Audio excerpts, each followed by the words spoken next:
In 1936, a desperate mother carried her dying child to Edgar Cayce's Virginia home. Doctors had already surrendered hope. The boy could neither walk nor speak. His body was failing. Cayce entered trance, spoke softly, and prescribed something no physician would have imagined. Add sea salt to the bathwater, bless it, and keep faith for 3 days. 3 days later, the child ran through their house laughing, completely healed. That moment would become one of the most astonishing demonstrations of Cayce's gift. Yet the real revelation lay not in the recovery itself, but in what he later said about salt. Cayce described salt as far more than a mineral. He called it crystallized memory of divine intention, matter made luminous. Each grain, he said, holds within it the vibrational blueprint of creation, a living echo of the moment Spirit breathed order into chaos. When dissolved in water, especially when blessed, it bridges the physical and spiritual worlds, allowing the body to remember its sacred origin. In trance readings from the 1930s, Cayce revealed that salt carries what he termed atomic prayers, microscopic patterns that resonate with human consciousness itself. To pray over salt was to program it with divine intention. To bathe in it or taste it mindfully was to invite those patterns to awaken the hidden memory of the soul.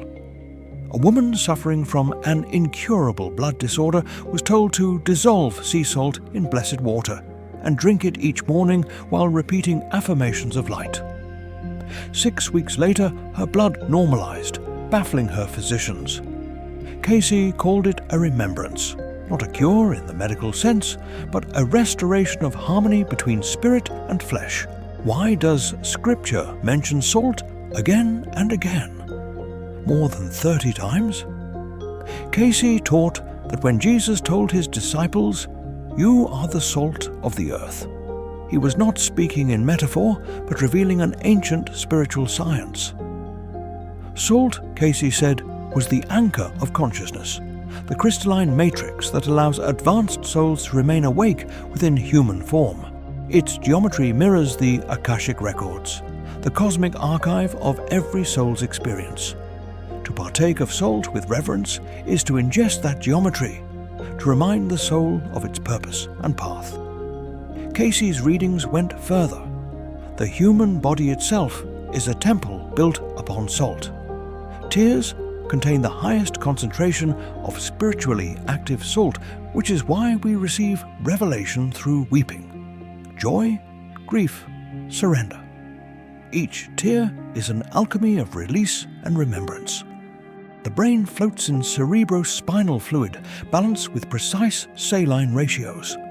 This fluid, Cayce said, forms the bridge between the physical mind and the oversoul. When that balance falters through neglect, fear, or disconnection, we experience what he called soul static, the dull numbness that modern life so easily produces. One of Cayce's most startling cases came in 1938. A man lay in a coma for 8 months after a car accident. Doctors called it irreversible. Cayce instructed the family to draw baths with sea salt from a specific coastal region, to bless the water with prayer, and to perform the ritual in harmony with the lunar cycles. He explained that the man's soul had become unanchored from the body, and that salt would serve as a magnetic conductor to draw the spirit home. On the 7th day, the man opened his eyes and spoke. Within weeks, he walked again. Cayce's team wrote in silence that evening, humbled by what they had witnessed. Salt's power, Cayce said, reaches beyond the body into the wounded layers of the psyche. He treated a young woman tormented by trauma from the war. Traditional therapy had failed.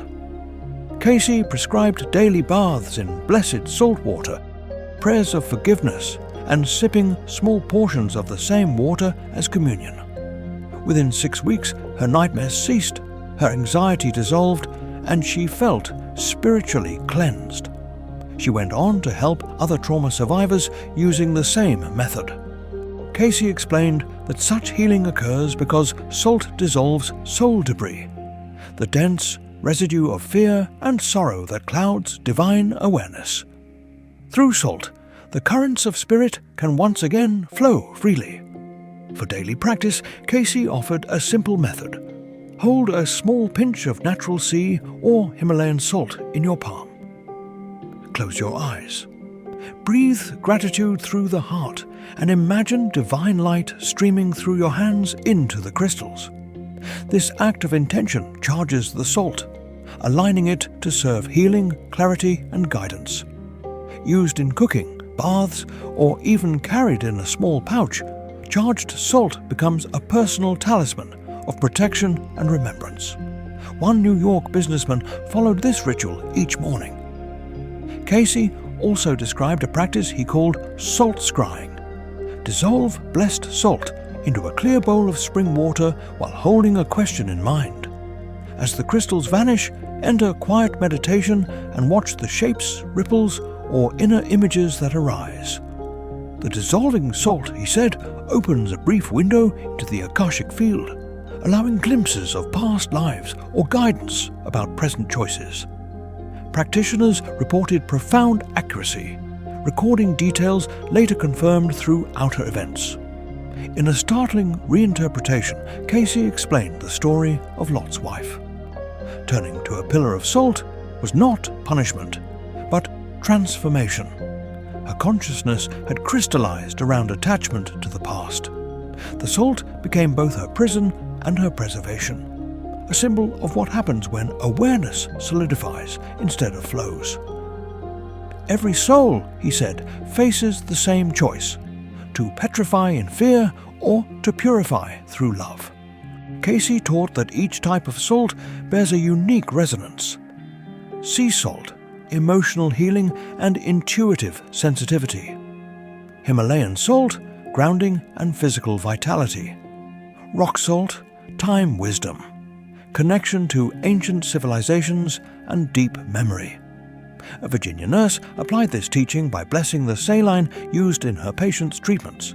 She noticed gentler recoveries and felt her own spiritual sensitivity heighten over time. In his later readings, Cayce stated that the body's mineral balance determines how clearly the soul can receive divine downloads, moments of inspiration, intuition, or spontaneous knowing. When salt levels are attuned through prayerful living and diet, the body becomes an antenna for higher consciousness.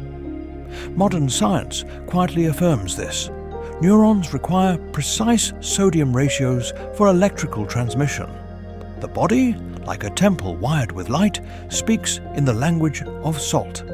Begin each day by blessing the salt you touch, the pinch on your meal, the water in your bath, even the tears that rise during prayer.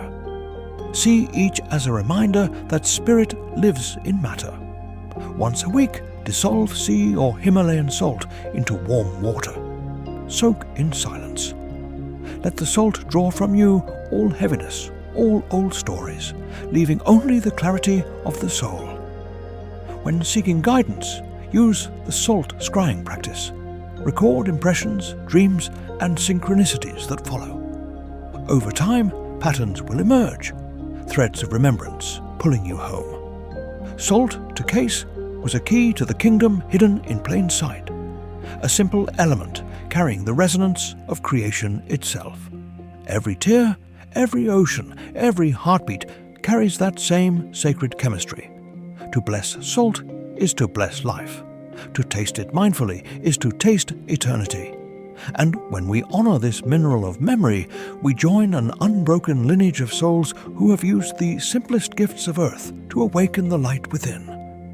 If this teaching was supportive, please consider sharing it with another seeker and subscribing for future explorations from Universe Within, where the ordinary reveals the divine.